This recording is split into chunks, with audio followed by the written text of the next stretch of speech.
Bienvenue sur Azimut, le podcast de l'orientation proposé par les spécialistes des études supérieures. Vous écoutez un épisode du thème « Se réorienter ». Cet épisode explique ce qu'est une rentrée décalée dans le cadre d'une réorientation.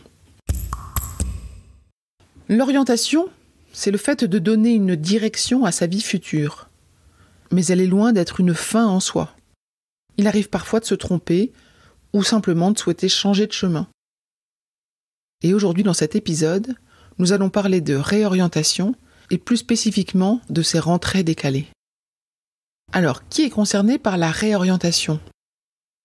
En fait, tout le monde peut être concerné durant ses études.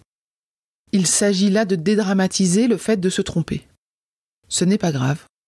Il existe aujourd'hui plein de passerelles entre les différentes formations. Majoritairement, la réorientation concerne les étudiants en première année. Parfois, ils sont déçus de leur choix dans l'enseignement supérieur. Par exemple, les écoles de commerce reçoivent chaque année beaucoup de candidats d'ex-étudiants en médecine, alors que ça n'a strictement rien à voir. Le plus important pour se réorienter est de savoir faire preuve de résilience et de montrer sa motivation à travers son projet. Abordons les solutions à mettre en place pour une réorientation réussie.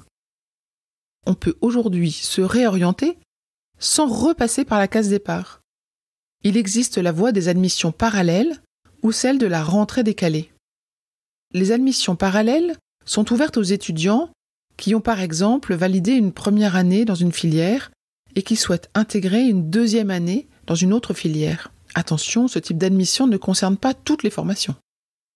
La rentrée décalée, quant à elle, est une rentrée plus ou moins spécifique aux écoles de commerce ou aux écoles d'ingénieurs.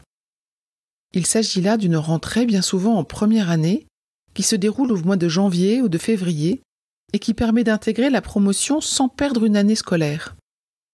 En pratique, comment est-ce que cela fonctionne ? Bien souvent, les admissions pour cette année débutent en novembre, dès que la question de la réorientation émerge chez les étudiants.